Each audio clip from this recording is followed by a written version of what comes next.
अस्सलामुअलैकुम। फहमी और अली ने अमरीकी अकाबरीन और दूसरे बड़े ममालिक को यह पैगाम भेजा, अपने पापा के कातिल को तो पहले ही जहन्नुम में पहुंचा दिया गया था। इसके बाद तुम लोगों की मुख्तलिफ खुफिया एजेंसियों से कातिल, सुराग रसां और कमांडोज आते रहे। उनका इबरतनाक अंजाम भी तुम लोगों ने देख लिया है। फ्रांस में मुजरिमाना सरगर्मियां जारी रखने वाली जितनी एजेंसियां थीं उन्हें भी हमने नीज़ तो नाबूद कर दिया है। आगे बोलो, क्या चाहते हो? इस पैगाम के जवाब में हर बड़े मुल्क ने कहा कि फरहाद अली तैमूर को कत्ल कराने की साजिश करने वालों में वो नहीं थे। उन्होंने अपने बाप की हलाकत का इंतकाम लेने की इंतहा कर दी। कितने ही बदनाम ज़माना खतरनाक कातिलों को मौत के घाट उतार दिया गया। अब इंतकाम की आग को सर्द हो जाना चाहिए। ये आग दो शराइत पर सर्द होगी। एक तो उस मुल्क की निशानदेही की जाए जो हमारे पापा की हलाकत की साजिश में सबसे आगे था और उनके बाद हमारी हलाकत के लिए भी करोड़ों डॉलर खर्च कर रहा है। दूसरी शर्त यह है कि वो पुरस्रार शख्स कौन है जो जुराइम की दुनिया में तमाम खुफिया एजेंसियों को कंट्रोल कर रहा है। वो दावे से कहते हैं कि पुरस्रार है और पुरस्रार रहेगा। उसी ने हमारे पापा को कत्ल कराने के लिए कई बड़े मुल्कों से बहुत बड़ी रकम ली थी। हमसे जैसी चाहो कसम ले लो, हम ऐसे किसी पुरस्रार शख्स को नहीं जानते। उसके बारे में खुफिया एजेंसियां ही बता सकती हैं। आपके पापा की हलाकत की साजिश में कौन सा मुल्क पेश रहा ये हम नहीं जानते। ऐसी साजिश में शरीक होने वाले ममालिक ही बता सकते हैं। अली ने फिर फैक्स के जरिए पैगाम भेजे। वो तमाम ममालिक जो माजी में मेरे पापा से अदावत रखते रहे, उन्हें 24 घंटे की मोहलत दे रहा हूँ। वो सच उगल दें और दीगर अहम मालूमात फराहम करें। 24 घंटे गुजरने के बाद मेरी लिस्ट में जितने ममालिक हैं उनकी अहम शख्सियात पुरस्रार मौत मरती रहेंगी और जो मुल्क उस पुरस्रार शख्स के बारे में मालूमात फराहम करेगा जो तमाम जुराइम पेशा एजेंसियों को कंट्रोल कर रहा है, तो मैं उस मुल्क का नाम दुश्मन ममालिक की फहरिस्त से खारिज कर दूंगा। ये दावत आम है। 24 घंटे के अंदर मेरी मतलूबा मालूमात फराहम करो, दोस्त बनो और जिंदा रहो। आइंदा 24 घंटों के बाद मैं सिर्फ मालूमात फराहम करने वाले फैक्स का जवाब दूंगा। अमेरिका और तमाम बड़े ममालिक ने बाबा साहब के इदारे के इंचार्ज से रब्ता किया और कहा, मिस्टर अली तैमूर की तरफ से ये तमाम पैगामात आपके इदारे से फैक्स किए जा रहे हैं और तमाम ममालिक की अहम शख्सियात को कत्ल करने की खुली धमकियाँ दी जा रही हैं। पहली बार बाबा साहब के इदारे से मुजरिमाना धमकियाँ मौसूल हो रही हैं। हम इस सिलसिले में जनाब अली असदुल्ला तबरेज़ी से बराह रास्त टेलीफोन पर गुफ्तगू करना चाहते हैं। जवाब दिया गया, आप हजरात आधे घंटे बाद उनसे गुफ्तगू कर सकते हैं। हर मुल्क के नुमाइंदे को गुफ्तगू के लिए सिर्फ 10 मिनट दिए जाएंगे। जनाब तबरेज़ी आमना और सोनिया के साथ अपने हुजरे में बैठे हुए थे। वहाँ का इंचार्ज तमाम गुफ्तगू रिकॉर्ड करने के इंतजाम कर रहा था। आधे घंटे बाद सबसे पहले फ्रांस की आर्मी के आला अफसर ने कहा, पिछले हफ्ते अली और उसकी वाइफ ने पूरे फ्रांस में दहशत फैला दी। जिन्होंने इस्लामी फलाह बहबूद की एजेंसियाँ कायम की थीं, उन नेक शख्सियात को हलाक करके उनकी एजेंसियों को आग लगा दिया। आप बाबा साहब के इदारे के सबसे अहम बुजुर्ग की हैसियत से अली और उसकी वाइफ फहमी की मुजरिमाना हरकतों के जवाब दें। जनाब तबरेज़ी ने कहा, आप जिन अफराद की हलाकत और एजेंसियों की तबाहियों की शिकायत कर रहे हैं उनके नाम और तस्वीर अखबारात में शाया हो चुकी हैं। जिन्हें आप नेक कह रहे हैं वो बदनाम ज़माना थे। उन सब के दस्तावेजी रिकॉर्ड्स, उनकी फ़ोन कॉल्स हमारे इदारे में महफूज हैं। आप कानूनी चाराजोई करें, हम अदालत में जवाब देंगे। 7 मिनट गुजर चुके हैं, लिहाजा 3 मिनट में मुझे ये कहना है कि आमना फरहाद, सोनिया फरहाद और उनके बेटों की तरफ से फरहाद अली तैमूर की हलाकत पर तमाम बड़े ममालिक से लेकर अक़वाम मुत्तहिदा तक फरियाद की गई। हर जगह से जवाब मिला, कातिल को तलाश करके करार वाकई सज़ा दी जाएगी। 40 दिन गुजर गए हैं। इस सिलसिले में किसी मुल्क की तरफ से कोई नुमाया कार्रवाई नहीं की गई। अगर इसराइल का कोई यहूदी किसी फुटपाथ पर कत्ल कर दिया जाता तो बड़े ममालिक के तमाम ज़राए इब्लाग चीखना शुरू कर देते कि मुसलमान दहशतगर्द हैं। उन्होंने एक फरिश्ता सिफ्त यहूदी को हलाक कर दिया। अब आखिरी मिनट ख़त्म होने से पहले एक बात कह दूं, अभी फरहाद अली तैमूर ने ख्याल ख्वानी के ज़रिए रब्ता किया है कि वो जिंदा है। अब वो कैसे जिंदा रह गया उसके कातिलों से पूछें। फरहाद 40 दिनों तक क्यों खामोश रहा ये उस पुरस्रार शख्स से पूछें जिसका दावा है कि वो दुनिया की तमाम जुराइम पेशा खुफिया एजेंसियों को कंट्रोल करता है और उसने एलानिया कहा था कि उसी ने फरहाद अली तैमूर को कत्ल कराया है। 10 मिनट पूरे हो गए, खुदा तुम्हारा भला करे। उन्होंने फ़ोन बंद कर दिया। फिर इंचार्ज से कहा, ये फ़ोन वगैरह यहाँ से ले जाओ। अब कोई फरियाद करने या शिकायत करने वाली कॉलें नहीं आएंगी। अभी कई घंटों तक सब पर सख्ता तारी रहेगा कि फरहाद जिंदा है। उनकी पेशगोई दुरुस्त थी। फ्रांस के हाकिम ने फैक्स के जरिए 1 मिनट के अंदर तमाम ममालिक तक मेरे जिंदा रहने की खबर सुना दी थी। अब जनाब तबरेज़ी से कोई मुल्क यह नहीं कह सकता था कि उनके मुल्क की खुफिया एजेंसी के किसी कातिल ने फरहाद को कत्ल करने की कोशिश की थी, क्योंकि कत्ल करने की कोशिश करने वाला कोई एक नहीं था, कई थे और वह कई ममालिक से ताल्लुक़ रखते थे। मुझे मकतूल समझा जा रहा था और अब मैं जिंदा होकर हर मुल्क के पेशावर कातिल और खुफिया एजेंसियों के अफराद को अच्छी तरह पहचान सकता था। 1 घंटे बाद तमाम ममालिक से मेरे जिंदा होने के सिलसिले में मुबारकबाद की फ़ोन कॉल्स, फैक्स और टेलीग्राम आने लगे। बाबा साहब के इदारे का मुवासलाती शोबा उन सबका एक ही जवाब देता रहा, मुबारकबाद का शुक्रिया। आइंदा सिर्फ अली तैमूर के फैक्स का जवाब दिया जाए। कई घंटों तक कहीं से कोई जवाब नहीं आया। तमाम ममालिक आपस में रब्ता करके एक दूसरे को समझा रहे थे कि मुझे या अली को यह नहीं मालूम होना चाहिए कि मेरे कत्ल की साजिश में अमेरिका पेश था। वह तमाम ममालिक उस पुरस्रार शख्स का मोबाइल फ़ोन नंबर जानते थे या फिर उसके पर्सनल सेक्रेटरी और मुशीरों से रब्ता रखते थे।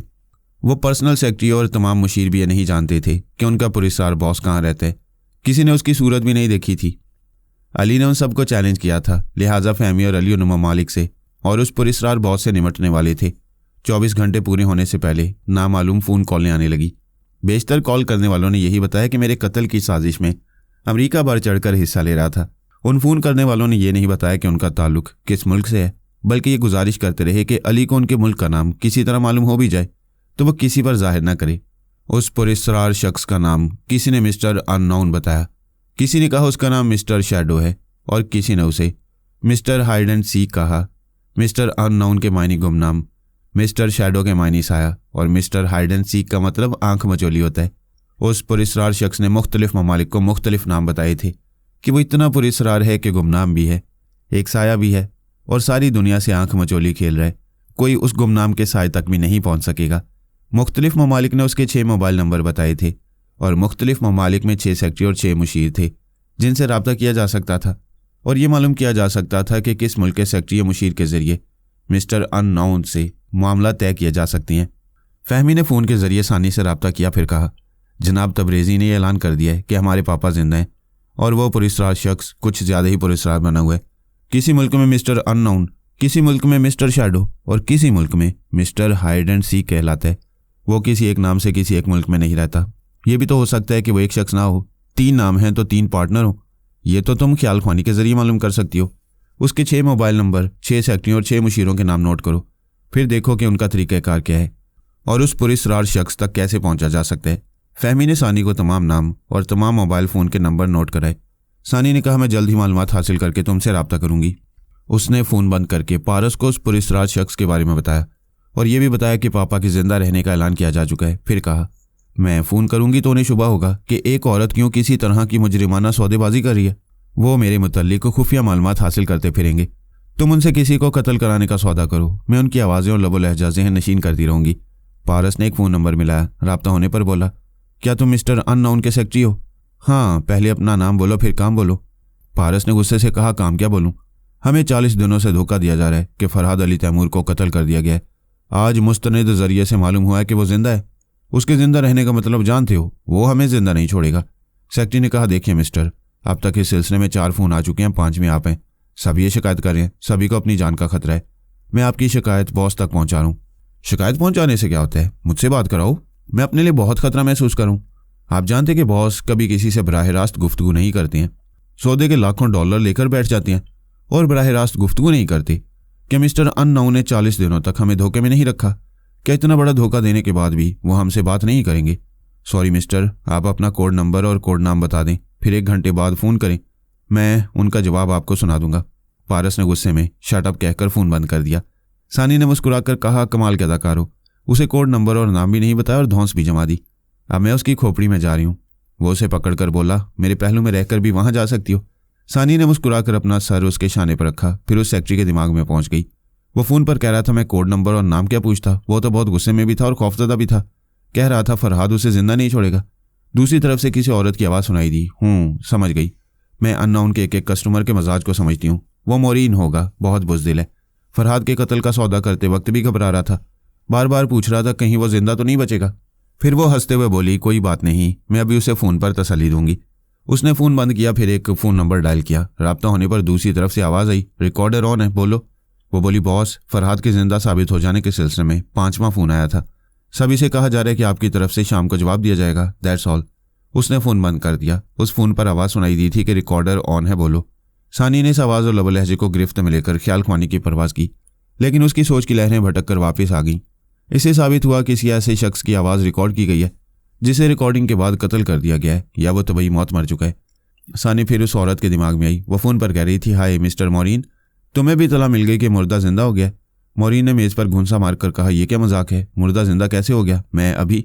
सानी ने उसे खांसने पर मजबूर कर दिया। वह कहना चाहता था कि अभी फ़ोन करने वाले, मगर बात बदल गई। उसने सानी की मर्जी के मुताबिक कहा, मैं अभी उस सेक्रेटरी को खरी खरी सुना चुका हूँ, तुम अपने बॉस को भी सुना दो। एक तो उसने कत्ल कराने का मुआवजा लिया और अब हमें फरहाद के सामने कुर्बानी के बकरे की तरह डाल चुका है। अपने बॉस से कहो मुझसे बात करे, वरना कुछ नहीं होगा। मैंने 2 बरस इस महल में रहकर भी बॉस की सूरत नहीं देखी, उसकी आवाज़ नहीं सुनी। क्या तुम हवा से लड़ोगे? बेहतर है सब्र करो, शाम तक वो कोई तसल्ली बख्श जवाब देगा। उसने फ़ोन बंद कर दिया। सानी उसके ख्यालात पढ़ने लगी। उसका नाम डक्की सवाई था। वो इटली के शहर रोम के एक बहुत बड़े पैलेस में 2 बरस से टेलीफोन ऑपरेटर की मुलाजमत कर रही थी। उसकी गुफ्तगू करने के अंदाज और हाजिर जवाबी के बायस मिस्टर अननोन ने उसे इतनी आज़ादी दी थी कि वह तमाम मुतल्लिका कस्टमर से अपने तौर पर गुफ्तगू कर सकती थी। 40 बरस की अधेड़ उम्र औरत थी, घाट घाट का पानी पी चुकी थी। पुलिस, इंतज़ामिया और फौज के अफसरान की अंदरूनी कमज़ोरियों यानी दौलत, औरत, ज़मीन हासिल करने की ख्वाहिशात पूरी करते वक्त उनके तहरीरी वीडियो और ऑडियो सबूत ज़रूर रखती थी। इस तरह मिस्टर अननोन इन लोगों को बाद में ब्लैकमेल करता था। वो अननोन के लिए बड़े बड़े काम करती थी, बहुत काबिल एतमाद थी। इसके बावजूद अननोन कभी उसके रूबरू नहीं आया था, ना ही उसे अपनी असल आवाज़ कभी सुनाई थी। वो इस पैलेस के चंद हिस्सों में जा सकती थी, बाकी अंदरूनी हिस्सों में उसने आज तक किसी को जाते नहीं देखा था। वहाँ मुसल्लह गार्ड्स के अलावा दूर तक फैली हुई आहनी सलाखों के पीछे शेर और चीते आज़ादी से घूमते रहते थे और उधर जाने वाली किसी भी हस्ती को चीर फाड़ कर अपनी खुराक बना लेते थे। डक्की सवाई ने बड़े बड़े ममालिक के सरबराहों को उससे फ़ोन पर बातें करते सुना था। ऐसे वक्त अननोन की आवाज़ किसी बीमार बूढ़े की तरह होती थी। वो खांसते हुए, हाँफते हुए ऐसे अटक अटक कर बोलता था जैसे किताब का सबक अटक अटक कर पढ़ा हो। सानी ने ख्याल ख्वानी के जरिए फहमी को वो तमाम बातें ज़ुबानी बताईं ताकि पारस भी सुनता रहे। फिर वो बोली, अब मैं दूसरा नंबर मिला रही हूँ, इसके बाद तुमसे रब्ता करूँगी। उसने दूसरा फ़ोन नंबर डायल किया। उसे सेक्रेटरी की आवाज़ सुनाई दी। उसके ख्यालात ने बताया कि उसका ताल्लुक उसी अननोन और डक्की सवाई से है। सानी ने तीसरा नंबर डायल किया। जवाब में कहा गया, सेक्रेटरी फॉर मिस्टर शैडो, अपना कोड नंबर और नाम बताएं। इस सेक्रेटरी का ताल्लुक किसी मिस्टर शैडो से था। वो सानी से कोड नंबर और नाम पूछ रहा था। वो रोने के अंदाज में बोली, कोड नंबर और नाम मेरे शौहर को मालूम था। मुआवजा लेकर फरहाद को कत्ल करने गया था, उसके साथ खुद भी हलाक हो गया था। अब मैं सुन रही हूँ कि फरहाद जिंदा है। अगर फरहाद जिंदा है तो मेरा शौहर कहाँ है? प्लीज़ मुझे बताया जाए। मेरा दिल कहता है फरहाद की तरह वो भी जिंदा होगा और मैं अभी बेवा नहीं हुई हूँ। देखें मोहतरमा, हम किसी किराए के कातिल को या किसी और कस्टमर को उसके नाम से नहीं जानते हैं। आप अपने शौहर का कोड नंबर और कोड नेम बताएं। वैसे आप अपने शौहर के लिए सब्र कर लें, क्योंकि फरहाद को जो भी कत्ल करने गया था वापस नहीं आया, उसकी लाश आई थी। फ़ोन बंद कर दिया गया। सानिया सेक्रेटरी के ख्यालात पढ़ने लगी। वो भी फ़ोन के जरिए एक लेडी सेक्रेटरी से कह रहा था कि फरहाद के दोबारा जिंदा होने के सिलसिले में उसके पास ये 7वां फ़ोन आया है। लेडी सेक्रेटरी ने कहा, ऑल राइट, मैं बॉस को इन्फॉर्म करती हूँ। उसने फ़ोन बंद करके दूसरा फ़ोन इस्तेमाल किया। दूसरी तरफ से वही फिक्रा बोला गया, रिकॉर्डर ऑन है, बोलो। वो 7वें फ़ोन के बारे में बताने लगी। सानिया उसके ख्यालात पढ़ती रही। पता चला उसके बॉस को मिस्टर अननोन नहीं मिस्टर शैडो कहते हैं। वह भी ब्रसेल्स के एक वसीओरीज पैलेस में मिस्टर अननोन की तरह पुरस्कार अंदाज में रहता है। किसी के सामने नहीं आता, किसी को अपनी आवाज़ नहीं सुनाता। किसी बड़े मुल्क के सरबराह से गुफ्तगू करनी हो तो फ़ोन पर किसी बूढ़े की खांसती और हाँफती हुई आवाज़ सुनाई देती है और वह अटक अटक कर बातें करता है। सानी ने एक और नंबर पर रब्ता किया। इसी तरह पहले एक मर्द सेक्रेटरी और फिर ख्याल ख्वानी के जरिए लेडी सेक्रेटरी की आवाज़ सुनी। वो दोनों मिस्टर हाइड एंड सीक के मुलाजिम थे और उसका तरीक़ाकार भी मिस्टर अननोन और मिस्टर शैडो की तरह था। फहमी ने सानी से तमाम बातें सुनने के बाद पूछा, तुम्हारा क्या ख्याल है? इन तीनों नाम और मुकाम का ताल्लुक एक ही पुरस्कार शख्स है या वो तीनों मुख्तलिफ ममालिक में हैं और अलहदा शख्सियात के मालिक हैं? उन तीनों की लेडी सेक्रेटरीज़ के ख्यालात ने बताया है कि उन तीनों के इतने वसीओरीज पैलेस हैं कि एक छोटा सा हेलीकॉप्टर उस महल के दरमियानी हिस्से के अंदर जाकर नज़रों से ओझल हो जाता है। उन तीनों के हेलीकॉप्टर कभी किसी ज़रूरत से परवाज़ करते हैं और फिर महल के अंदर चले आते हैं। मैंने तीनों लेडी सेक्रेटरीज़ के ख्यालात पढ़े हैं। तीनों ने यही बताया कि उनके बॉस के हेलीकॉप्टर कहीं बाहर गए हैं और अभी तक वापस नहीं आए हैं। इससे अंदाज़ा किया जा सकता है कि वो एक नहीं 3 हैं, क्योंकि तीनों हेलीकॉप्टर अभी आधे घंटे पहले 2-4 मिनट के फ़र्क से बैक वक्त वहाँ से गए हैं। अली ने कहा, तुम किसी एक लेडी सेक्रेटरी के दिमाग पर कब्जा जमा कर उसे टेलीफोन ऑपरेट कराओ। किसी मुल्क के सरबराह से बातें करने के लिए जो मखसूस नंबर है उन्हीं नंबरों पर बात कराओ। सानी अली के दिमाग में आ गई। उसकी हदायत के मुताबिक डक्की सवाई से रब्ता किया। वो टेलीफोन ऑपरेट करने लगी। फिर मखसूस नंबर पर बोली, बॉस, अमरीकी हाई कमान से फ़ोन है, आप बात करें। दूसरी तरफ से फ़ोन की घंटी सुनाई दी। किसी ने रिसीवर उठाकर खांसते और हाँफते हुए कहा, हेलो, अननोन स्पीकिंग। मुझे अफसोस है, अभी मैं फरहाद के ज़िंदा होने की तस्दीक करने में मसरूफ़ हूँ। आप शाम के वक्त किसी वक्त भी मुझसे रब्ता करें, शुक्रिया। फ़ोन बंद हो गया। सानी ने कहा, मैं उस शख्स के दिमाग में गई थी। वो एक मेज़ के पास बैठा हुआ था। वहाँ एक टेलीफोन रखा हुआ था। उसके सामने एक बड़ी सी स्क्रीन पर वही बातें लिखी हुई हैं जिन्हें अभी वो रिसीवर उठाकर कह रहा था। इस तरह ये मालूम हो गया कि मिस्टर अननोन, मिस्टर शैडो और मिस्टर हाइड एंड सीक किसी बड़े मुल्क के सरबराह से भी बराह रास्त गुफ्तगू नहीं करते हैं। गुफ्तगू करने के लिए उन्होंने डमी रखा हुआ है। सानी, एक और जहमत करो, तीनों डमी बनने वाले अशखास के ख्यालात पढ़कर उनकी असलियत मालूम करो। शायद वहां तक पहुंचने के लिए उनमें से किसी के जरिए हमें कोई रास्ता मिल सके। वो मालूमात हासिल करने लगी। पता चला खांस खांस कर हाँफते हुए अंदाज में बोलने वाले 8 अफराद हैं। उनमें से हर एक 8 घंटे एक बंद कमरे में फ़ोन के सामने रहते हैं। फिर उसे फ़ोन पर किसी भी सरबराह या बड़ी अहम शख्सियत के जवाब में क्या कहना है, वो एक कंप्यूटर के जरिए फ़ौरन सामने वाली स्क्रीन पर तहरीर की सूरत में उभर आता है। फिर वो उस तहरीर के मुताबिक बोलता रहता है। सानी ने इस हद तक मालूमात फराम करने के बाद कहा कि उन 8 के बारे में मुकम्मल मालूमात फराम करने में कुछ वक्त लगेगा। वो मालूमात हासिल करने के बाद रब्ता करेगी। अली ने तमाम मुखालफिन को 24 घंटे की मोहलत दी थी। इस अरसे में यह अहम मालूमात हासिल हुई कि तीनों सेक्रेटरीज और लेडी सेक्रेटरीज और 8 अदद खांसने और हाँप कर बोलने वालों से कितने बड़े ममालिक के सरबराह, फौज के आला अफसर, खतरनाक एजेंसियां फ़ोन पर रब्ता करती हैं। उन सब के नाम और पते नोट कर लिए गए। उस पुरस्कार शख्स ने जो खुद को तनहा जाहिर करता था लेकिन दरे पर्दा 3 थे, उसने वादे के मुताबिक शाम के बाद उन्हें खांसने वालों और हाँपने वालों के जरिए रब्ता किया। जिसने भी फ़ोन किया उसे जवाब दिया। फरहाद के जिंदा रहने की तस्दीक हो गई है। वो अब तक अफगानिस्तान और एशिया के दूसरे ममालिक के शुमाली इलाकों में था। आखिरी बार करगान की तरफ उसने कई दर्जन अमरीकी कमांडोज को तैयारे में परवाज करने के दौरान में हलाक किया था। फिर और आगे शुमाल की तरफ कैकी टाउन में एमोनजोना नामी स्मगलर ने उसे एंटी मेकअप चश्मे के जरिए पहचान लिया। फरहाद मेकअप के पीछे छुपा हुआ था। एमोनजोना के साथ रहने वाली रूमी और कई स्मगलर्स ने यह बयान दिया कि फरहाद ने उनकी एक सनती फैक्ट्री को तबाह करके एमोनजोना को गोली मारकर हेलीकॉप्टर की बुलंदी से फेंक दिया था। फिर वो हेलीकॉप्टर लेकर जनूब मगरबी सिमत गया था, यानी वो यूरोप के किसी शहर में पहुंचा हुआ है। सवाल किया गया, अब क्या होगा? वो कई कातलों को हलाक करने से पहले उनके दिमागों को कमज़ोर करके हमारे नाम और पते मालूम कर चुका होगा। स्क्रीन पर तहरीर उभरी। खांसने और हाँपने वाले ने उसे पढ़ते हुए जवाब दिया, आप हजरात के साथ सिक्योरिटी होती है, अपनी सिक्योरिटी फोर्स और बढ़ा दें। हम अपनी हिफाजत करेंगे। तुम हमारे लिए क्या करोगे? मैंने आप लोगों से फरहाद को कत्ल करने का मुआवजा लिया है, आप लोगों की हिफाजत की जिम्मेदारी नहीं ली है। फरहाद एक बार बच गया है, बार बार नहीं बचेगा। मैंने जो मुआवजा लिया उसके मुताबिक उसे ज़रूर कत्ल कराऊंगा। ये मेरा वादा है कि वो जिंदा नहीं रहेगा। एक बार किसी मुल्क या किसी शहर में उसकी मौजूदगी का सुराग मिलना चाहिए। इसके बाद मैं आप हजरात को उसकी मौत की खुशखबरी सुनाऊंगा। लेकिन ये एक दिन का खेल नहीं है, उसे ढूंढ निकालने में हफ्ते और महीने भी लग सकते हैं। तब तक आप अपनी सिक्योरिटी को आजमाएं। आप दर्जनों मुसल्लह गार्ड्स को मुफ्त तनख्वाह नहीं देते हैं। हमने अपने गार्ड से ज़्यादा तुम पर भरोसा किया। जुराइम की दुनिया में बदतरीन और ख़तरनाक मुजरिम भी कहते हैं कि तुम जिसे कत्ल करने का मुआवजा ले लेते हो वो फिर जिंदा दिखाई नहीं देता। तुम्हारी दरिंदगी और काम करने के काफ़ी तरीके देखने के बाद हमने तुम पर भरोसा किया था। क्या तुम नहीं जानते कि फरहाद अली तैमूर एक तो वैसे ही खतरनाक और चालबाज है, फिर टेलीपैथी भी जानता है। फरहाद को कौन नहीं जानता? मैं भी जानता हूँ और मैंने एक चैलेंज समझकर उसे कत्ल करने के लिए बहुत कुछ किया। जिंदगी में पहली बार एक शिकार मेरे हाथ से निकल गया। मैं मायूस नहीं हूँ। मेरे तजुर्बात में इजाफा हुआ है। मैं नए तजुर्बात की रोशनी में उसे समझाऊंगा। भाई मर जाओ, दुनिया में सब मरने के लिए आए हैं। तुमने बहुत ज़िंदगी गुजार ली। तुम्हारी लंबी ज़िंदगी से लोग मायूस हो गए हैं, पूछते रहते हैं आखिर ये देवता कब ख़त्म होगा। चलो खुदा के वास्ते मर जाओ। ये मेरा वादा है, वो मर जाएगा। That's all. रात के 9 बजे अमेरिकन आर्मी का एक अफसर अपनी बीवी बच्चों के साथ डाइनिंग टेबल पर खाने के लिए आया। उसी वक्त टेलीफोन की घंटी बजने लगी। उसने रिसीवर उठाकर कहा, हेलो कौन? पारस की आवाज़ आई। मौत मोनस होती है, बोलती है, मगर मैं बोल रहा हूँ। मेरे पापा के कत्ल की साजिश करने वालों को अली जिंदा नहीं छोड़ेगा। वो खौफजदा होकर बोला, मिस्टर अली, मैंने कुछ नहीं किया है। मेरे पापा ने भी किसी का कुछ नहीं बिगाड़ा था। तुम्हारी इतला के लिए अर्ज है कि मैं पारस हूँ, इत्तफाक से अमेरिका में हूँ, इसलिए अली के यहाँ आने तक तुम्हें जिंदा रखूँगा। तुम्हें किसी दूसरी तरह मरने नहीं दूंगा, जबकि मौत किसी भी बहाने से आ जाती है। मिस्टर पारस, आप मेरी बात सुन लें। नहीं, तुम सुनो। वो खाना जो तुम खाने जा रहे हो जहरीला हो सकता है। अली के आने तक पानी के किसी गिलास को हाथ ना लगाना। मुझे तुम्हारी ज़िंदगी अजीज़ है। अफसर की बीवी और बच्चे हैरानी और परेशानी से उसे देख रहे थे। वो बोला, मैं एक बार अली साहब से बात करना चाहता हूँ। अली मिस्टर अननोन की खैरियत दरियाफ्त करने के लिए इटली गया है। वहाँ से जर्मनी के शहर ब्रसल्स जाकर मिस्टर शैडो की खैरियत मालूम करेगा। उसने मुझसे कहा है कि उसकी आमद तक मैं तुम्हारा ख्याल रखूँ। मैं अपनी गलती मानता हूँ, मगर मेरी बीवी और बच्चों के लिए यहाँ जहरीला खाना क्यों रखा गया है? ये खाना जहरीला नहीं है, सब खा सकते हैं, लेकिन तुम खाओगे तो मर जाओगे।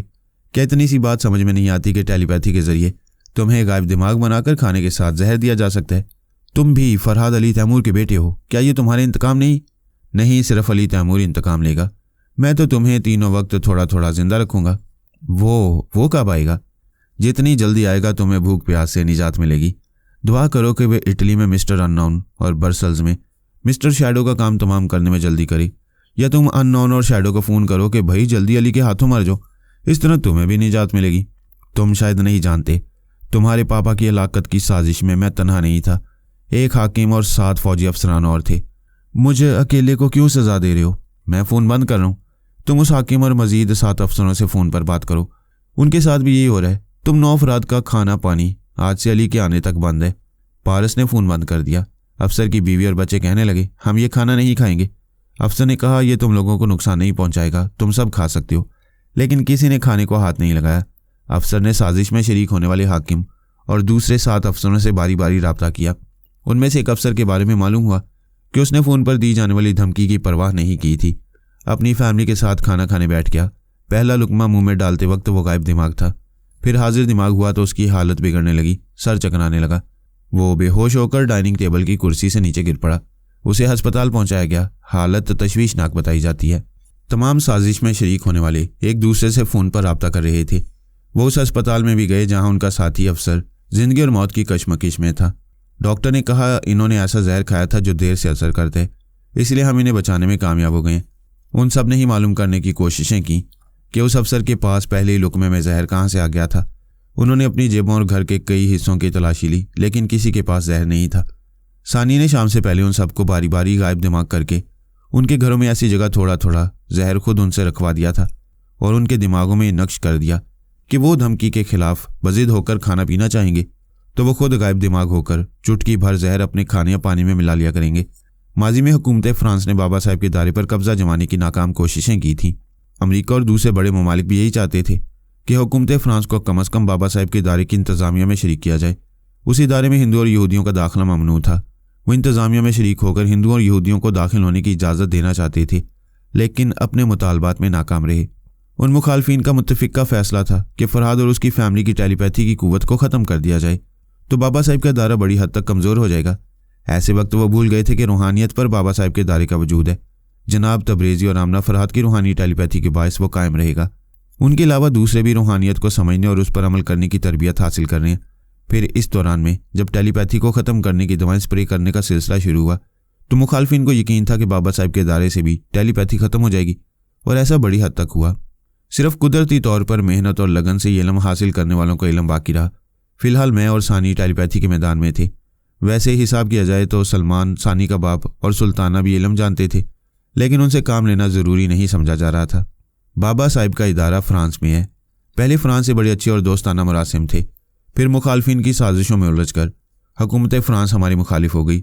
इतनी वजाहत की ज़रूरत इसलिए पेश आ गई कि मुझे हलाक कराने की साजिश में फ्रांस का एक हाकिम और आर्मी के 2 आला अफसरान भी शामिल थे। इस बार मैंने सलमान और सुल्तानों को तमाम हालात बताकर कहा कि उन 2 आला अफसरान पर तनवीमी अमल करके उनके दिमागों में कैसी बातें नक्श की जाएं। वहाँ के हाकिम के दिमाग पर मैंने तनवीमी अमल किया।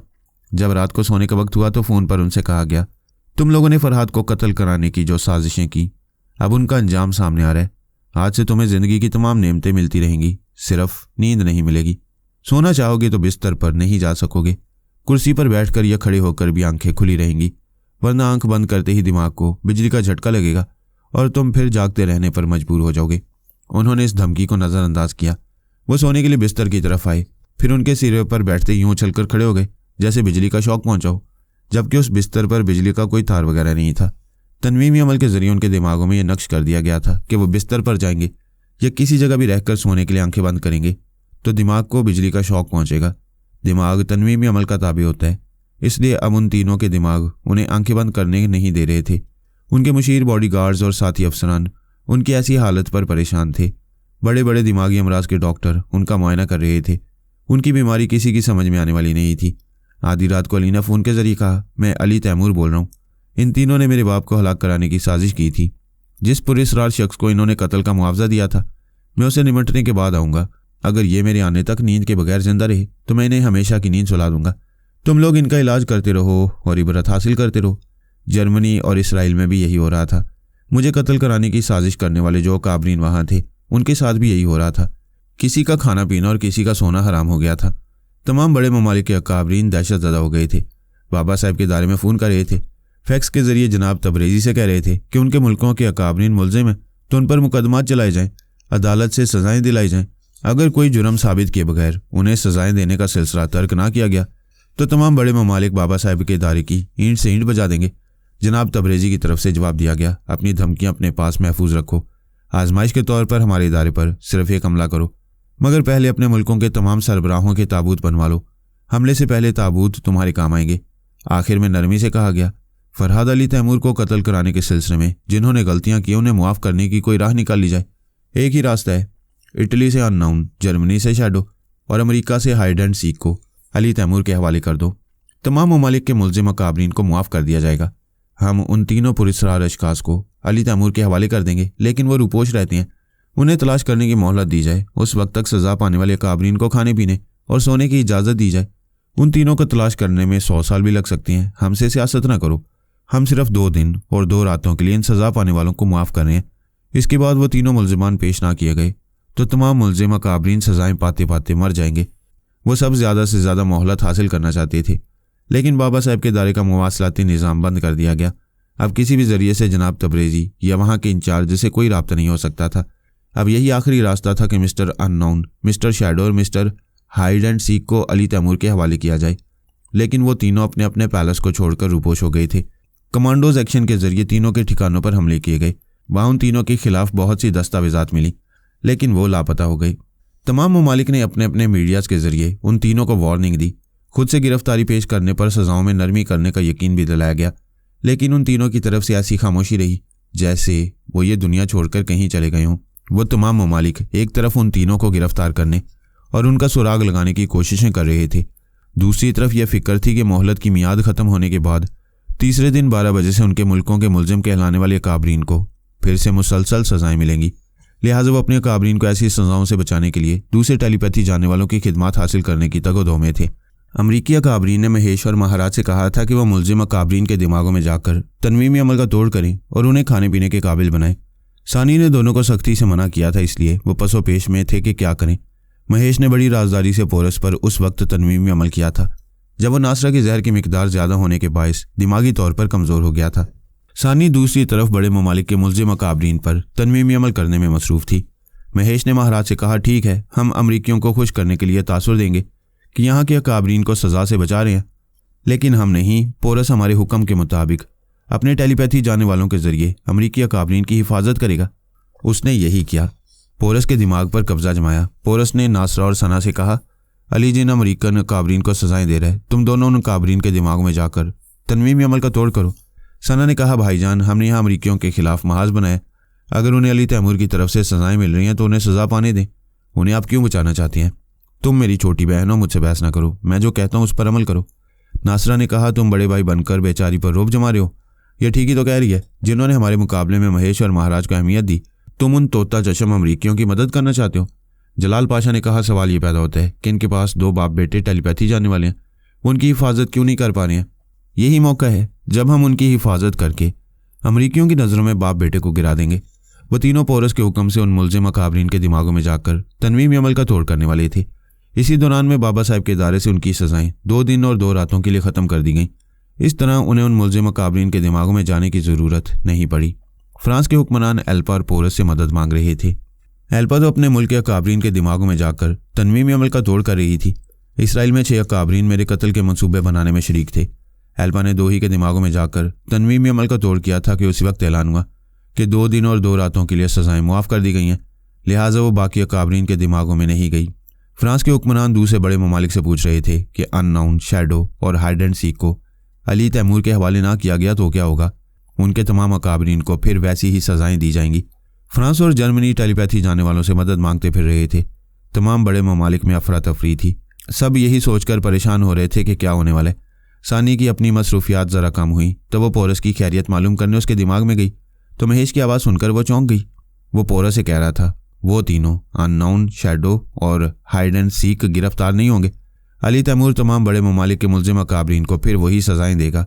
लिहाजा अमरीकी मुल्ज़िम अकाबरीन पर तनवीमी अमल करके उनके दिमागों को लॉक कर दिया जाए। पोरस उनका ताबेदार था। उसने फिर जलाल पाशा, सना और नासरा को हुक्म दिया कि उन अमरीकी मुल्जिम अकाबरीन के दिमागों को तनवीम अमल के जरिए लॉक कर दिया जाए। वो तीनों पोरस की जहानत और हिकमत अमली पर भरोसा करते थे, इसलिए पहले 3 अमरीकी अकाबरीन के दिमागों में गए, वहाँ दिमागों को लॉक करने का मुख्तसर सा अमल किया। फिर दूसरे मुल्जिम अकाबरीन के दिमागों में गए। सानी उनके साथ साथी और खामोशी से उनके अमल को नाकाम बनाती जा रही थी। महेश और महाराज ने बड़े फ़ख्र से दूसरे अमरीकी अकाबरीन से कहा, आप हजरात इत्मीनान रखें, हमने अपने मुल्जिम कहलाने वाले अकाबरीन के दिमागों को लॉक कर दिया। आइंदा कोई दुश्मन उन्हें नुकसान नहीं पहुंचा सकेगा। सानी ने यह तमाम बातें पारस को बताईं। वो बोला, बाप की तरह बेटा भी खुदगर्ज और धोखेबाज निकला। पापा ने 2 बार महेश को हलाकत से बचाया। हमने महाराज पर तरस खाकर बेटा उसके हवाले किया और मामा आमना से कहकर उसे टेलीपैथी सिखा दी। इसके अलावा हमने 1000 मुखालफतों के बावजूद पोरस को नीलमा के इंतकाम से बचाया। हम पोरस के सामने ऐसा नहीं जताना चाहते, मगर ये भी नहीं चाहते कि हमारी नेकी बर्बाद हो। तुम जाओ और महेश को सजा दो। सानी ने महेश के दिमाग में आकर कहा, तुम्हारे अंदर सिर्फ अपने बाप का खून नहीं दौड़ रहा है, उसका झूठ और बेईमानी भी तुम्हारे अंदर रची बसी हुई है। वो अनजान बनकर बोला, मैडम ये आप क्या कह रही हैं? अभी कह रही हूँ, फिर कुछ करने वाली हूँ। क्या तुम सांस रोककर मुझे दिमाग से निकाल सकते हो? उसने फौरन सांस रोकी। जरा देर तक रोकी, लेकिन अपने अंदर सानी की सोच की लहरों को महसूस करता रहा। फिर सांस लेते हुए बोला, मैं आपको अपने अंदर महसूस कर रहा हूँ। इसका मतलब है मैं आपका मामूल और ताबेदार हूँ। तुम क्या समझ रहे थे? क्या तुम पर अंधा एतमाद करके ये इल्म तुम्हें दिया गया है? वो बाप बेटे बोगोटा के एक बंगले में थे। महेश ने मजबूरी और बेबसी से महाराज को मुखातिब किया, पिताजी। महाराज ने चौंक कर बेटे को देखा, फिर हैरानी से पूछा, आप मुझे पिताजी क्यों कह रहे हैं? मैं तो आपका नालायक बेटा हूँ। नालायक आप नहीं, मैं हूँ। मैं समझ रहा था कि मैं एक आज़ाद ख्याल ख्वानी करने वाला हूँ, मैं कुछ भी कर सकता हूँ, मुझे कोई रोकने वाला नहीं है। आप ठीक कह रहे हैं, भला आपको कुछ भी करने से कौन रोक सकता है? मैडम सानी अभी मेरे दिमाग में है, इस बात पर नाराज़ हैं कि हमने पोरस पर तनवीम अमल क्यों किया है। महाराज ने कहा, कोई नादानी नहीं की है, मौके से फ़ायदा उठाया।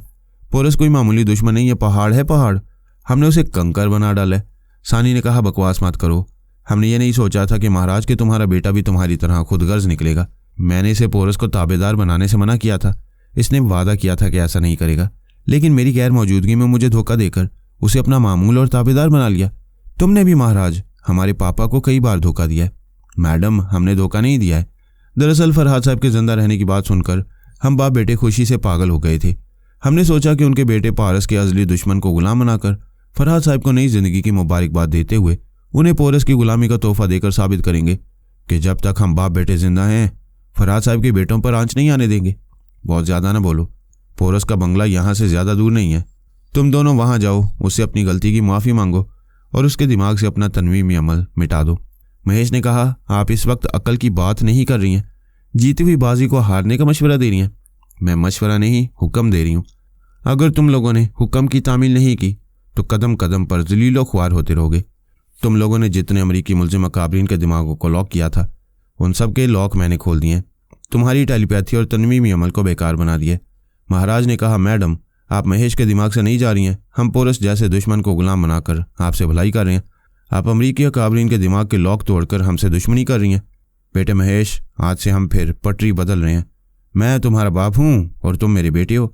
हम जीती हुई बाजी नहीं हारेंगे। मैं अभी तुम्हारे दिमाग में आ गया हूँ। चलो सांस रोको।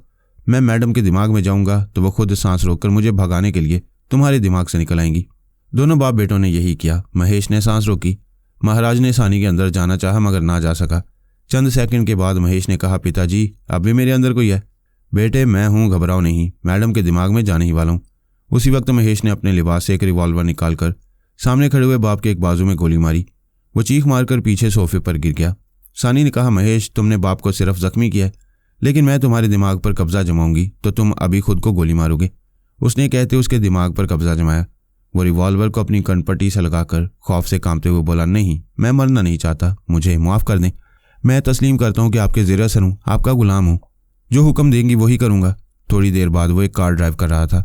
उसके साथ वाली सीट पर उसका बाप अपने जख्मी बाजू को थामे हुए करा रहा था। उसने पोरस के बंगले के हाथे में कार रोकी।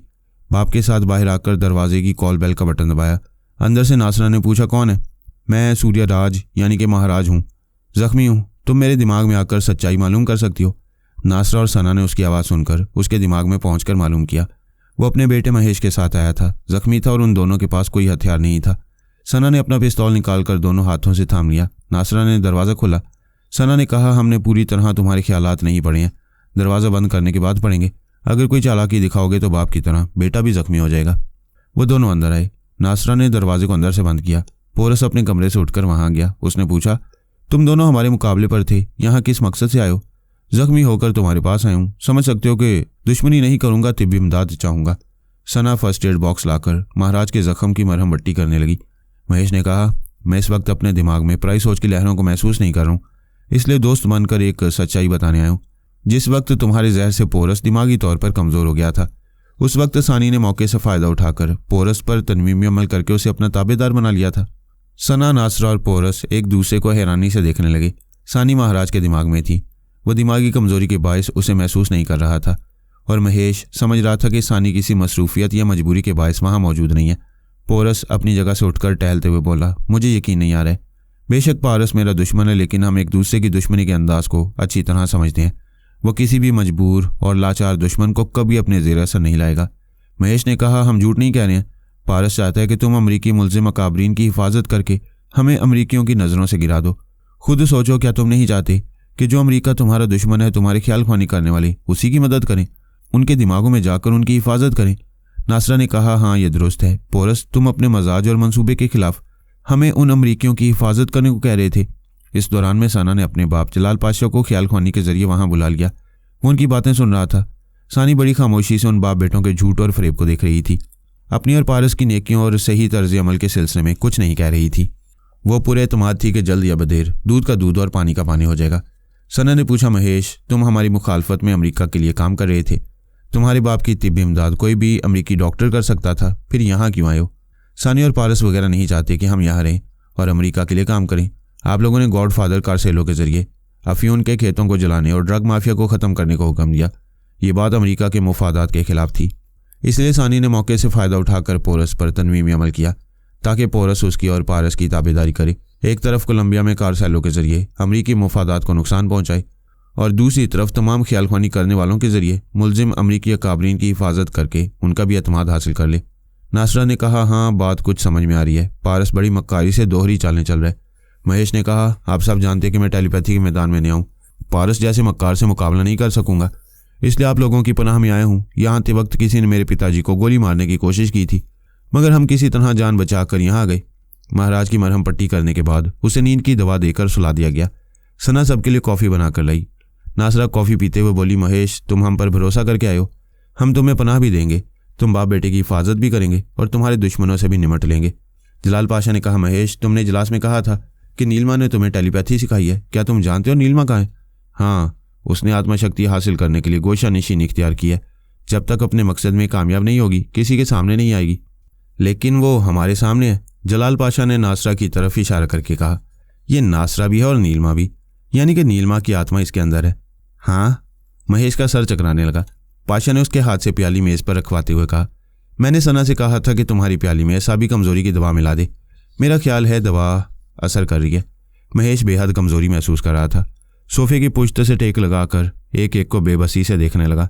जलाल पाशा ने पोरस से कहा, तुम लोगों की गुफ्तगू के दौरान मैं ज़ख्मी महाराज का दिमाग पढ़ रहा था। इसके चोर ख्यालात ने बताया कि सानी तुम्हारे दिमाग में आई थी, मगर उसने तुम पर तनवीमी अमल करके ताबेदार नहीं बनाया।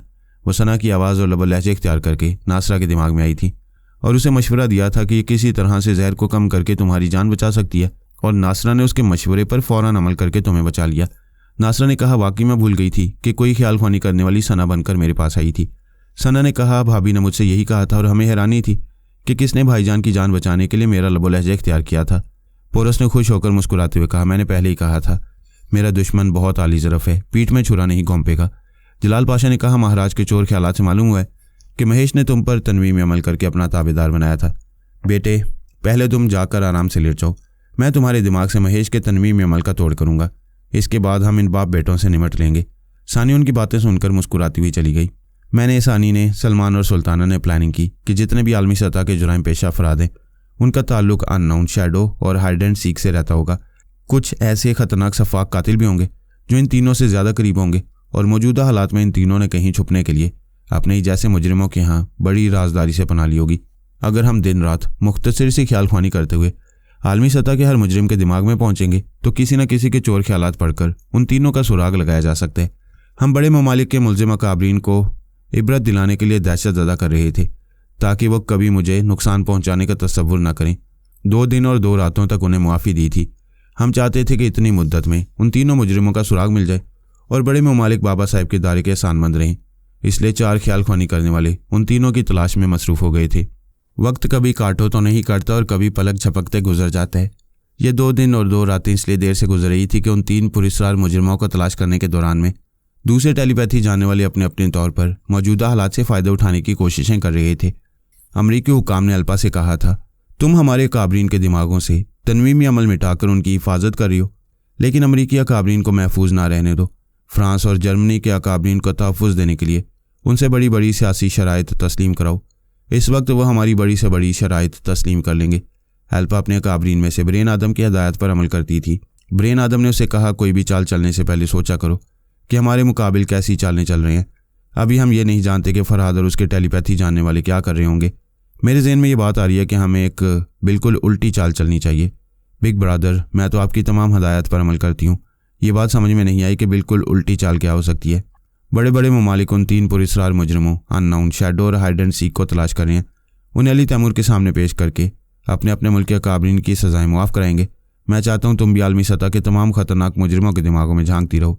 उन तीनों का राब्ता किसी न किसी बड़े मुजरिम से होगा। किसी मुजरिम के ज़रिए तीनों का सुराग मिलेगा तो तुम उन तीनों को अपने एतमाद में लेकर यकीन दिलाओगी कि उन्हें इसराइल में पनाह और हिफाजत मिलेगी। ये राज किसी को मालूम नहीं होगा कि वो तीनों इसराइल के किसी इलाके में अपनी मुजरिमाना सरगर्मियाँ जारी रखे हुए हैं और ये सरगर्मियाँ फरहाद, उसकी फैमिली और बाबा साहब के दायरे के खिलाफ होंगी। बिग ब्रदर, ये बहुत ही ज़बरदस्त आइडिया है। बाबा साहब के दायरे से जो मोहलत दी गई है उसमें अब 36 घंटे रह गए हैं। मैं इन 36 घंटों में दिन रात ख्याल ख्वानी करके आलमी सतह के मुजरिमों के दिमागों में पहुंचूंगी और उनके चोर ख्यालात पढ़ूंगी। कोई ना कोई खातिर ख्वाह नतीजा निकलेगा। हमने जो तरीक़ाकार इख्तियार किया था, अल्पा ने भी वही किया।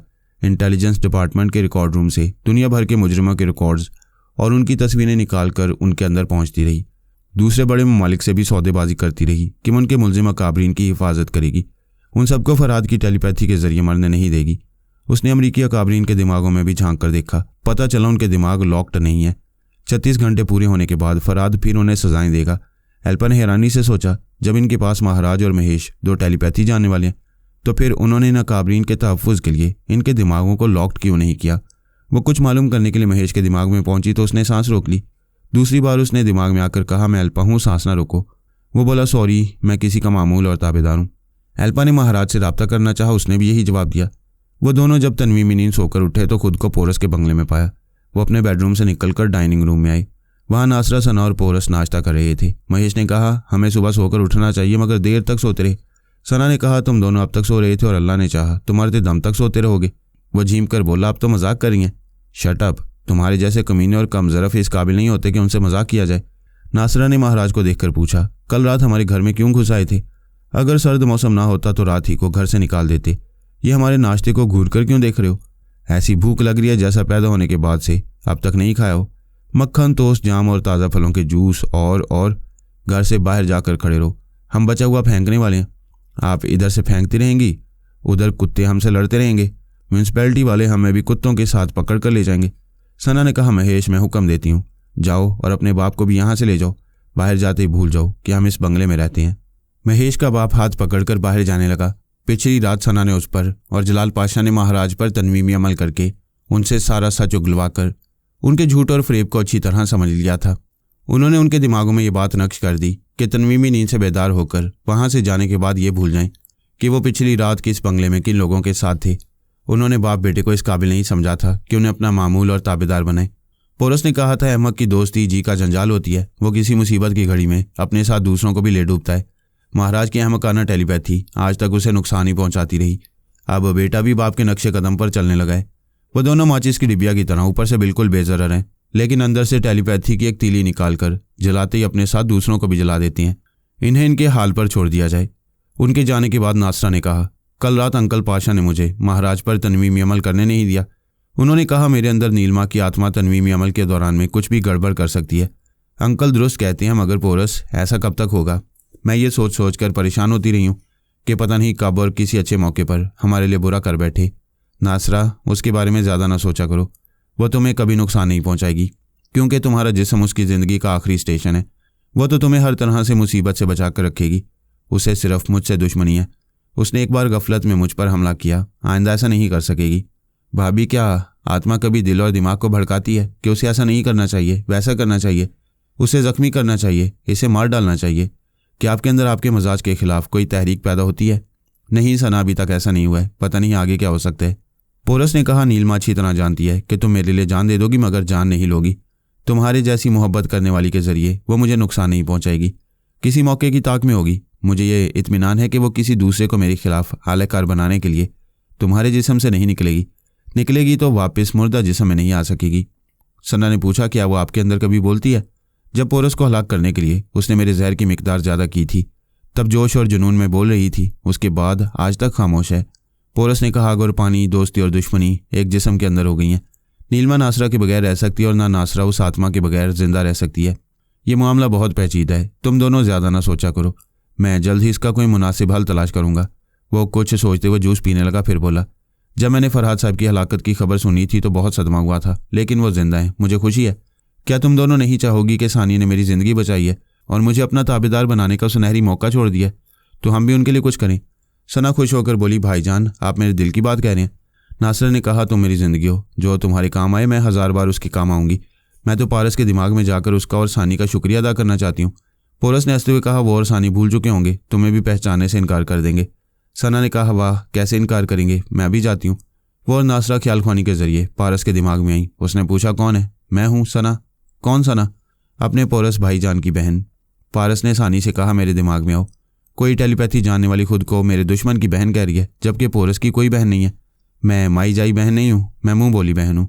नासरा ने कहा, मुझे तो पहचानते हो, मैं पोरस की होने वाली बीवी नासरा हूँ।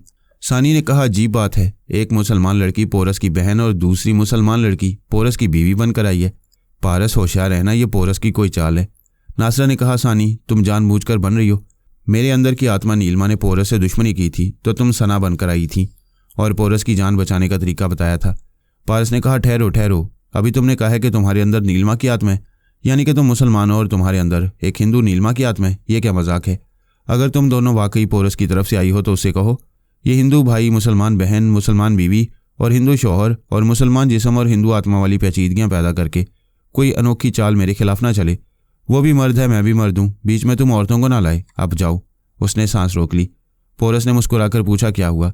पारस ने पूछा, तुमने पहले से कैसे समझ लिया था कि वो हमें नहीं पहचानेगा? सानी भी नहीं पहचान रही है। वो फिर हंसते हुए बोला, यानी कि उसने शुक्रिया अदा करने का मौका भी नहीं दिया। नासर और सना ने एक दूसरे को हैरानी से देखकर कहा, हाय, हम तो भूल ही गए, पहले हमें शुक्रिया अदा करना चाहिए था। मैं उसे अच्छी तरह जानता हूँ। अभी मैंने ये नहीं कहा था कि सानी और पारस का शुक्रिया अदा करना चाहिए। फिर क्या कहा था? मैंने कहा था उनके एहसान के बदले में हमें भी कुछ करना चाहिए। हमें शुक्रिया ज़ुबान से नहीं, अमल से अदा करना चाहिए। भाईजान, आप बताएं क्या करना चाहिए? हम उन 3 पुरस्कार अशखास को तलाश करेंगे जिन्होंने फरहाद साहब को कत्ल कराने का मुआवजा लिया था। हाँ, बड़े बड़े ममालिक भी उन्हें तलाश कर रहे हैं। भाईजान, मैं अब्बू को बुलाती हूँ। हम भी उन तीनों जलादों तक पहुँचने का मंसूबा बनाएंगे। तुम्हारे अब्बू मेरे अंदर मौजूद हैं। क्यों अंकल, आप क्या कहती हैं? पाशा ने कहा, बेटे, अगर हम उन 3 मुजरिमों तक पहुँच जाएंगे तो कमाल हो जाएगा। उन्होंने गैर मामूली दवाएं बनाने का मिशन आर्जी तौर पर मुलतवी कर दिया और उन 3 मुजरिमों तक पहुँचने के मंसूबे बनाने लगे। महाराज और महेश एक फुटपाथ पर चलते हुए सोच रहे थे कि वो घर के रहे ना घाट के। अब अमरीकी अकाबरीन के पास जाएंगे तो वो अपने मुलजिम अकाबरीन की हिफाजत के लिए कहेंगे, लेकिन सानी और पोरस के टेलीपैथी जानने वाले उनके तनवीमी अमल का तोड़ करेंगे। महाराज ने कहा, बेटे, एल्पा को ये मालूम नहीं होना चाहिए कि अमेरिका में हमारी कोई सियासी अहमियत नहीं रही। महेश ने कहा, अब हमें कोई ऐसा कारनामा अंजाम देना चाहिए कि हमारी कदर ना करने वाले फिर हमारी जी हजूरी करने लगें। पोरस की टेलीपैथी जानने वालियों ने आज हमारी बड़ी बेइज्जती की है। हमें कुत्ता कहा था, हम उनसे इंतकाम ज़रूर लेंगे। पिताजी, मुझे यकीन नहीं आता कि उन्होंने तनमीमी अमल के ज़रिए हमें अपना ताबेदार नहीं बनाया है। यकीन करने में कितनी देर लगती है। हम अभी उन तमाम टेलीपैथी जानने वाले और वालियों को गालियाँ देंगे। अगर वो हमारे आमिल होंगे तो वो जवाब में गालियाँ देने लगेंगे। वो बाप बेटे बारी बारी एक एक को गालियाँ देने लगे। उनके गालियाँ देने का अंदाज़ ऐसा था जैसे दोनों में मुकाबला हो रहा हो कि कौन कितनी गंदी गालियाँ जानता है। थोड़ी दूर जाने के बाद उन्हें पता चला कि उनके पीछे और दाएं बाएं लोगों की भीड़ बढ़ती जा रही है। लोग उन्हें हैरानी से देख रहे थे। एक शख्स ने कहा, आपस में कोई झगड़ा है तो एक जगह खड़े होकर निपटा लो। दूसरे शख्स ने कहा, कोई मुझे एक भी गाली दे तो मैं उसका मुंह तोड़ देता हूँ। मगर ये दोनों एक दूसरे की गालियाँ बर्दाश्त करते जा रहे हैं। तीसरे ने कहा, बर्दाश्त करने का मतलब यह है कि इनके लिए गालियाँ नहीं, मादरी ज़ुबान है। वो दोनों झींप रहे थे। लोगों के दरमियान से रास्ता बनाते हुए तेज़ी से एक तरफ जाने लगे। एक शख्स अखबार हाथों में लिए उस अखबार की आड़ से महाराज को देख रहा था। वो उनके पीछे जाने लगा। उसके चेहरे पर हल्की हल्की दाढ़ी और मूंछें थी। उसने अपनी आंखों के असल रंग को छुपाने के लिए भूरे रंग के लेंस लगाए हुए थे। वो बाप बेटे आगे जाकर फुटपाथ पर रुक गए। वो अजनबी उनके पीछे कुछ फासले पर आ गया। महेश ने कहा, उनमें से कोई हमारे दिमाग में नहीं है। अगर होता तो इतनी गंदी गालियां सुनकर गुस्से से हमारे दिमाग में जलजले पैदा कर देता। तुम ठीक कह रहे हो, कोई भी टेलीपैथी जानने वाला होता तो हमारी गालियां बर्दाश्त न करता। मेरा ख्याल है हमें उनके दिमागों में गालियां देकर दिमागी तौर पर हाजिर होकर सांस रोकना चाहिए। इस तरह मालूम होगा कि हम उनके ताबेदार होंगे तो सांस रोकने के बावजूद हमारे दिमागों में आ जाएंगे। ये फैसला करके दोनों ने ख्याल ख्वानी की परवाज़ की। एक ने नासरा के अंदर, दूसरे ने सना के अंदर पहुंचते ही गालियां देकर कहा, हमारे पास आओ। दोनों ने दिमागी तौर पर हाजिर होकर महसूस किया कि उनके दिमागों में वो दोनों आ रही हैं। उन्होंने सांस रोक ली। थोड़ी देर बाद सांस ली, फिर सांस रोक ली। इसके बाद दोनों ने खुश होकर कहा, हम दोनों आज़ाद हैं, हम पर किसी ने तनवीमी अमल नहीं किया है। उनके करीब खड़े हुए शख्स ने अखबार को फिजा में लहराया। चंद सेकंड के बाद एक वैन आकर बाप बेटे के सामने खड़ी हो गई। उसका एक स्लाइडिंग दरवाज़ा खुला। अंदर 2 गनमैन बैठे हुए थे। उन्होंने दोनों बाप बेटों की तरफ गन का रुख किया। अखबार वाले ने कहा, दोनों गनमैन गूंगे हैं, इनकी बजाय मैं बोल रहा हूँ, चुपचाप गाड़ी में बैठ जाओ, जिंदा सलामत रहोगे। अगर मैं तुमसे पहले जाकर बैठूंगा तो ये तुम दोनों के लिए 2 गोलियां ज़ाया करने पर मजबूर हो जाएंगे। बाप बेटे ने हैरानी और परेशानी से पहले अखबार वाले शख्स को और फिर गाड़ी में बैठे हुए गनमैन को देखा। वो खामोशी से गाड़ी के अंदर आकर बैठ गए। इसके बाद वो अखबार को एक तरफ फेंक कर उनके पास आकर बैठ गया। स्लाइडिंग दरवाज़ा बंद हो गया। फिर वो गाड़ी स्टार्ट होकर एक तरफ जाने लगी।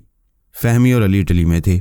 वहाँ के शहर रूम में मिस्टर अननोन के वसी और इस पैलेस पर फौज ने छापा मारा। उस महल में रहने और मुलाजमत करने वालों को गिरफ्तार कर लिया गया। पूरे महल की तलाशी ली गई, लेकिन अननोन आर्मी एक्शन से पहले ही फरार हो गया था।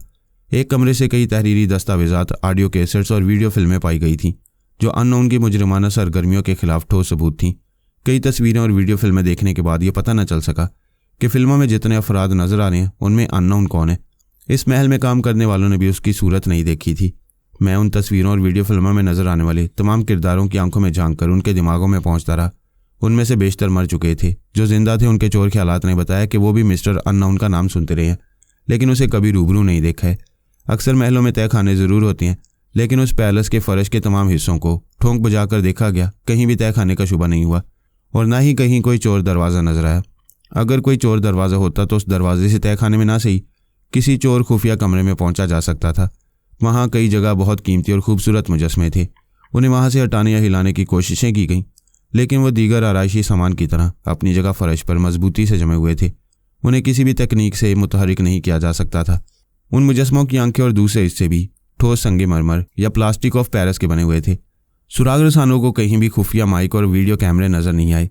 दिन रात बड़ी महारत से तलाशी लेने के बाद उस खाली पैलेस के तमाम दरवाज़ों को लॉक करके उसके दूसरे बैरूनी दरवाज़ों को सील कर दिया गया। पैलेस के अतराफ आर्मी के गार्ड्स मुतय्यन कर दिए गए। इतनी मेहनत और माहिराना सरगर्मियों के बाद यकीन कर लिया गया कि मिस्टर अननोन फरार हो गया और अपने पीछे अहम दस्तावेजात और काफ़ी दौलत छोड़ गया। इस आर्मी एक्शन के दौरान में फहमी और अली भी मौजूद थे। पूरा एक दिन गुजरने और अंधेरा होने के बाद इस पैलेस के तमाम बैरूनी दरवाज़ों को बंद करके सील किया गया तो पहले से की हुई प्लानिंग के मुताबिक वो दोनों महल के अंदर तारीकी में रह गए। उनके पास पेंसिल, टॉर्च, गैस मास्क और गन वगैरह जैसी ज़रूरी चीज़ें थीं। इस महल के कई हिस्सों में 1 दर्जन से ज़्यादा कीमती मुजस्मे थे। उन दोनों ने मुजस्मों को पहली अहमियत दी। एक दूसरे से अलग होकर वो मुजस्मों के करीब जाकर बैठ गए। आधी रात के बाद उन मुजस्मों से हल्की सरसराहट की आवाज़ें सुनाई दी। दोनों ने अपनी अपनी जगह अपने पास वाले मुजस्मे को गौर से देखा। मुजस्मों के चेहरे स्लाइडिंग दरवाजे की तरह अपनी जगह से सिरकते हुए सर के पिछले हिस्से की तरफ चले गए। वहाँ चेहरों की जगह वीडियो कैमरा नजर आया। उनके साथ मुंसलिक रहने वाली 2 लाइट्स ऑन हो गई। उस हॉल में दूर तक हल्की नीली रोशनी फैल गई। फिर इस मुजस्मे की गर्दन आहिस्ता आहिस्ता हिलती हुई चारों तरफ घूमने लगी। कैमरे की आंख उस हॉल के एक एक हिस्से को घूम घूम कर देखने लगी। फहमी मुजस्मे के बिल्कुल करीब थी और उसकी घूमती हुई गर्दन के पीछे खुद घूम रही थी ताकि कैमरे के सामने ना आ सके। इस तरह ये बात समझ में आई कि कहीं फर्श पर ही कोई खुफिया कैमरा है या फिर तय खाना। वहाँ ऐसी मशीनें और इलेक्ट्रॉनिक आलात हैं जो पैलेस के तमाम मुजस्मों से मुंसलिक हैं। इन आलात को ऑपरेट किए बगैर वो मुजस्मे किसी तकनीक के जरिए हरकत नहीं कर सकते थे। फहमी और अली एक दूसरे से दूर अपनी अपनी जगह इन मुजस्मों को देख रहे थे और समझ रहे थे कि पैलेस के तमाम हिस्सों में जितने मुजस्मे हैं उनके स्लाइडिंग चेहरे अपनी जगह से हट गए होंगे और इस पैलेस के कई हिस्सों को मुख्तलिफ कैमरों की आंखों से मॉनिटर के जरिए देखा जा रहा होगा। रात के 2 बजे तक ये सिलसिला जारी रहा। रोशनी धीमी थी, तमाम दरवाजे बंद थे, इसलिए पैलेस के बाहर रोशनी की हल्की झलक भी दिखाई नहीं दे रही थी। फिर जहाँ फहमी थी उस हॉल का बड़ा सा खूबसूरत आतिशदान 2 बराबर हिस्सों में तकसीम होकर स्लाइडिंग दरवाजे की तरह खुलने लगा। फहमी फौरन ही एक अलमारी की आड़ में चली गई। वहां कैमरे की रोशनी पहुंच सकती थी, लेकिन अलमारी के साए में वो नजर न आती। उसने एक इलेक्ट्रॉनिक टेलीग्राफ आले के बटन को दबाकर सिग्नल दिया। उसके और अली के कानों में ईयरफोन थे। इस आले से अली ने सिग्नल की धीमी सी आवाज़ सुनी और समझ गया कि जहां फहमी है वहां कुछ हो रहा है या होने वाला है। वो अपनी जगह से एक कैमरे की आंख से बचता हुआ फहमी की तरफ जाने लगा। फहमी उस आतिशदान की तरफ देख रही थी जो स्लाइडिंग दरवाजे की तरह खुल गया था, सिर्फ खुलकर रह गया था। कोई बाहर नहीं आ रहा था। शायद आने वाला पहले किसी और आले से उस कमरे का जायजा ले रहा होगा। आखिर एक इंसानी साया नजर आया। फिर वो साए वाला आतिशदान के बाहर दिखाई दिया।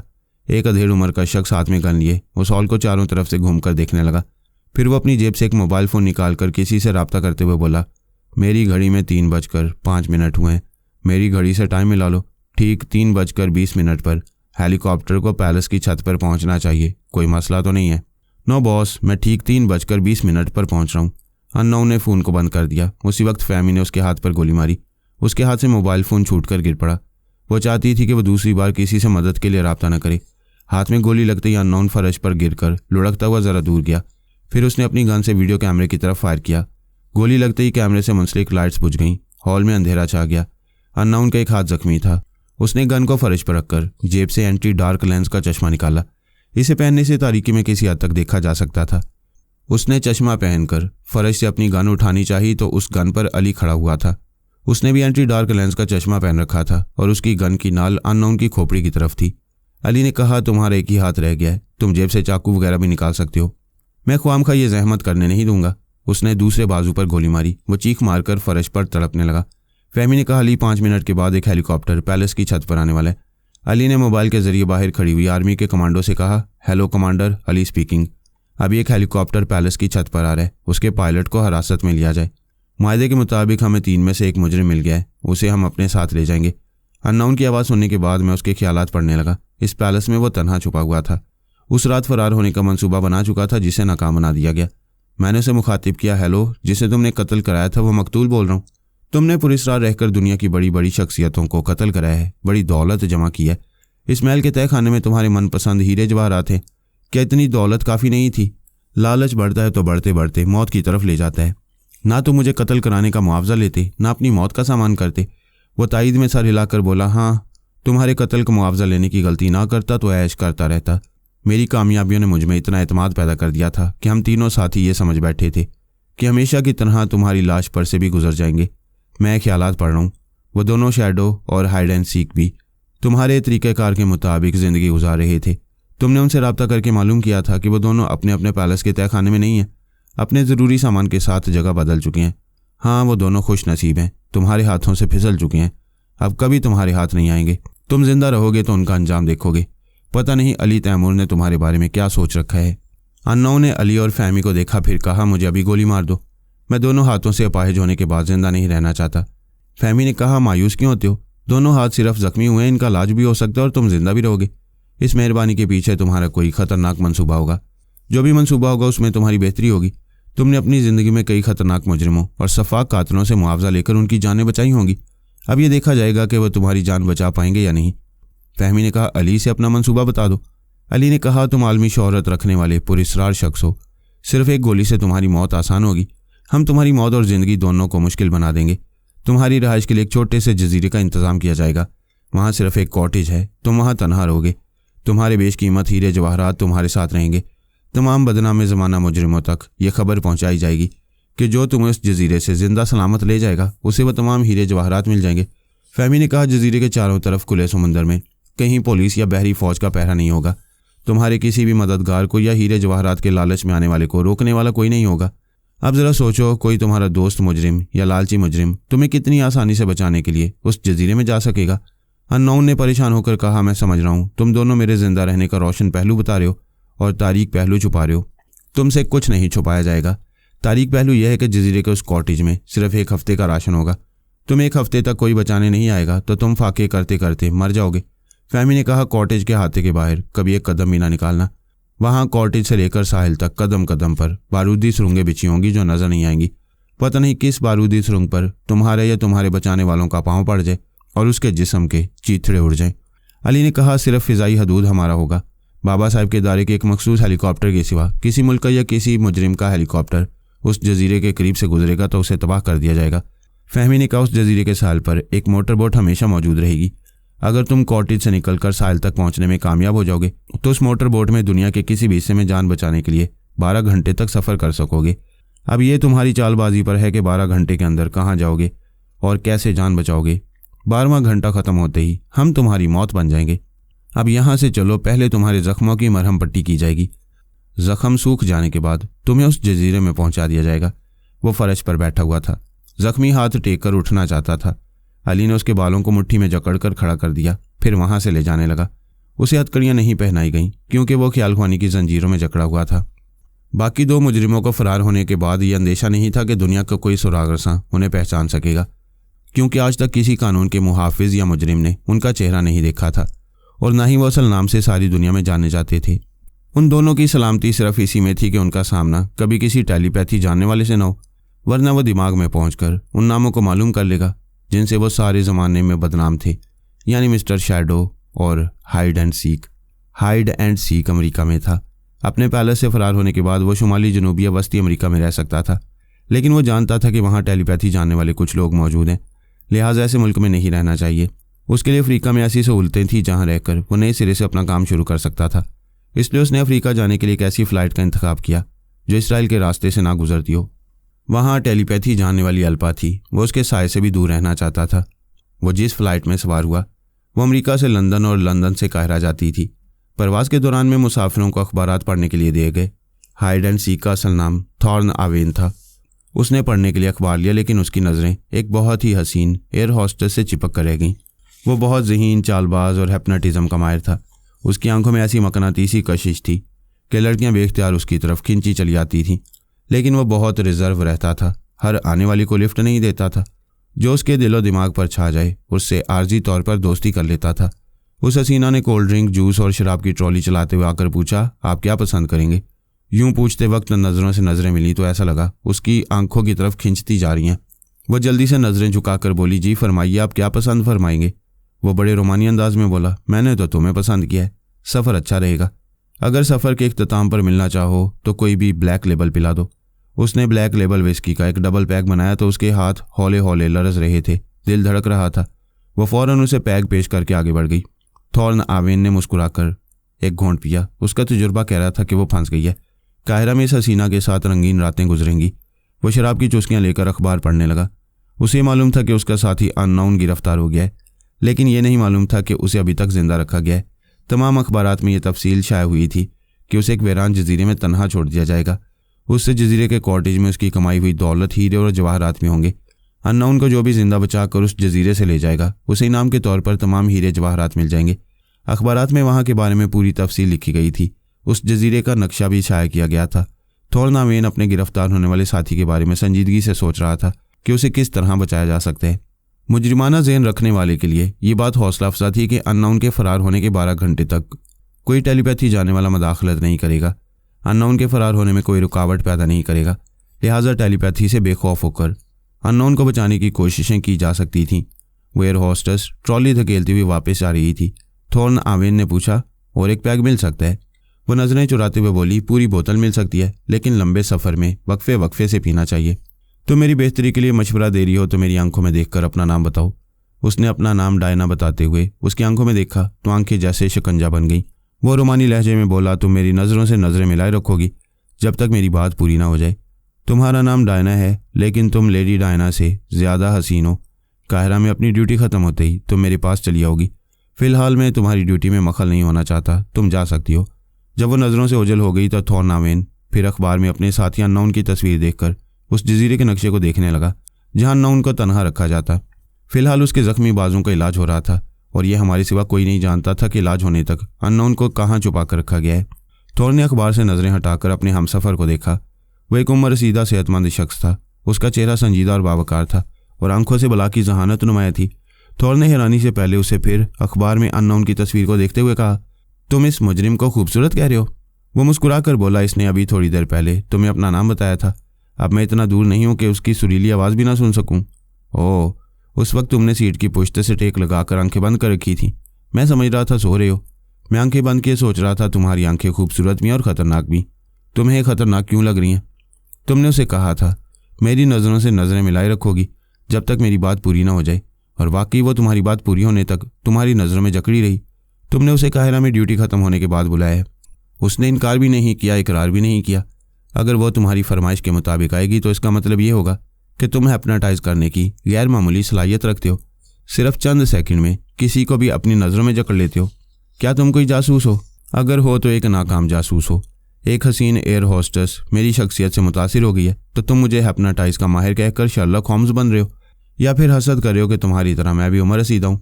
हम बुढ़ापे की दहलीज पर कदम रख रहे हैं, लेकिन हसीना तुमसे नहीं मुझसे मुतासिर हो गई है। ये तो आम सी बात है कि बावकार बेहतरीन शख्सियत सभी को मुतासिर करती है, लेकिन बुरा न मानना, हम दोनों की शख्सियत मुतासिर करने वाली नहीं है। हम अपनी किसी सलाहियत से किसी को अपनी तरफ माइल कर सकते हैं। जैसे तुमने आंखों से किया है वैसे ही मैं जादू से कर सकता हूँ। क्या तुम जादू को मानते हो? मैं ना मानूँ तो तुम उसे अपनी तरफ माइल करके मनवा लो। मुझसे ताउन करोगे तो अभी कमाल दिखाऊंगा। कैसा ताउन चाहते हो? अब वो तुम्हारे पास आए तो तुम उसके सर का सिर्फ एक बाल मांग लेना। वो जैसे ही अपना एक बाल तोड़ेगी वैसे ही बाजी पलट जाएगी। वो तुम्हें छोड़कर मेरी तरफ माइल हो जाएगी। थॉर ने दिलचस्पी जाहिर करते हुए कहा, फिर तो ये कमाल देखना चाहिए। मैंने ऐसे जादू के मुतालिक ना पढ़ा है ना सुना है कि तुम डायना से कुछ ना कहोगे और वो अपने सर का एक बाल तोड़ते ही तुम्हारी तरफ माइल हो जाएगी। मैंने ये तो नहीं कहा कि मैं कुछ नहीं करूँगा। भैया मैं खामोश रहकर मंत्र पढ़ता रहूँगा। अपनी घड़ी देखो, मेरे पढ़ते रहने के 1 मिनट के अंदर ही वो हमारी तरफ आएगी तो तुम उसे रोककर एक बाल की फरमाइश करोगे। अच्छी बात है, मैंने घड़ी देख ली, अब तुम्हारा कमाल देखूंगा।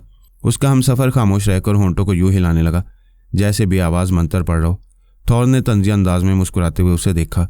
इसके आधे मिनट बाद घड़ी देखी, फिर सामने देखते ही हैरान रह गया। वो दूर से चली आ रही थी। जब वो करीब पहुंची तो थॉर ने उसे कहा, जस्ट अ मिनट। वो करीब होकर रुक गई। वो बोला, मैं एक अजीब सी फरमाइश करूँ, क्या तुम अपने सर का एक बाल, सिर्फ एक बाल तोड़कर दे सकती हो? वह हैरानी से बोली, आप मेरे सर का एक बाल लेकर क्या करेंगे? मैं चाहता हूँ तुम कोई सवाल ना करो, मेरी फरमाइश पूरी कर दो। उसने मुस्कुराते हुए एक हाथ उठाकर बालों को टटोलते हुए एक बाल को तोड़ा।